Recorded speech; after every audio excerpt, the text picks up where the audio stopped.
Friends வணக்கம். இது நம்ம அன்றைக்கி விதைச்சோம் இல்லைங்களா, வெந்தயக்கீரை. அது இதில் இன்னொரு முறை இன்றைக்கி விதைக்கிறேன். விதைச்சிட்டு எப்படி வருதுன்னு பார்த்துக்கோங்க. இது மண் இப்படி கலரி கொடுத்துடணும். கலரிட்டு அப்புறமா இப்படி நல்லா சதுரமாக பண்ணிக்கோங்க. அதுதான் இந்த மண் கட்டி இது மாதிரி இருக்கிறதெல்லாம் இப்படி உடச்சி எடுத்துடுங்க. எடுத்துட்டு இந்த களைலாம் இருக்கிறதெல்லாம் சுத்தமாக எடுத்துடணும், இல்லைன்னா களையும் சேர்ந்து முளைக்கும். இதோ இன்றைக்கி விதைக்க போகிறேன். நல்ல நாள், எப்படி வருதுன்னு பார்க்கலாம்.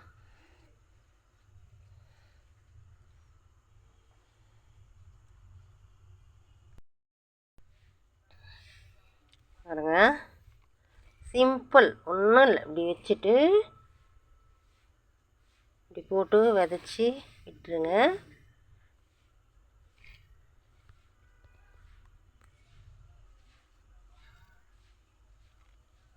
இப்போ லைட்டாக இப்படி கலரி விட்டுட்டு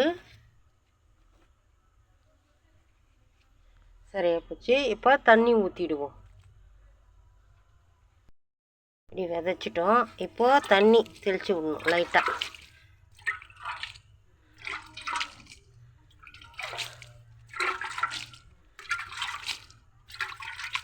நிறைய தண்ணி ஒரே இடம் போல் ஊற்றணும்னா விதைங்கள்லாம் ஒரே இடம் போல் ஒரே இடத்துல போயிடும்.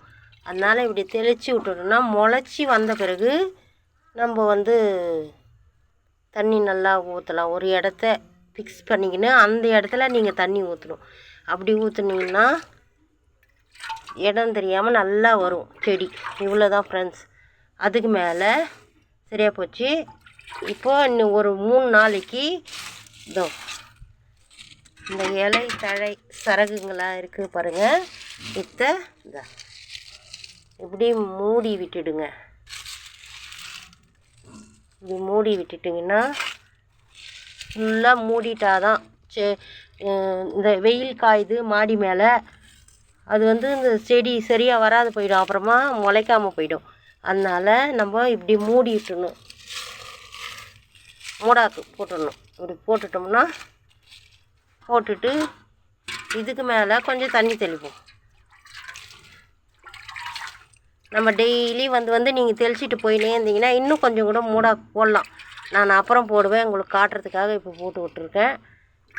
இன்னும் இந்த தழை சரகுங்கள்லாம் இருக்குது, எடுத்து போடுவேன்.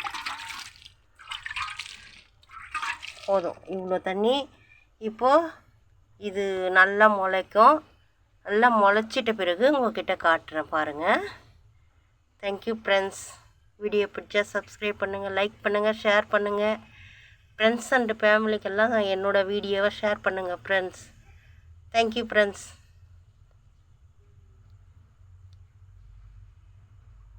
இப்படி தான் விதைக்கணுமே.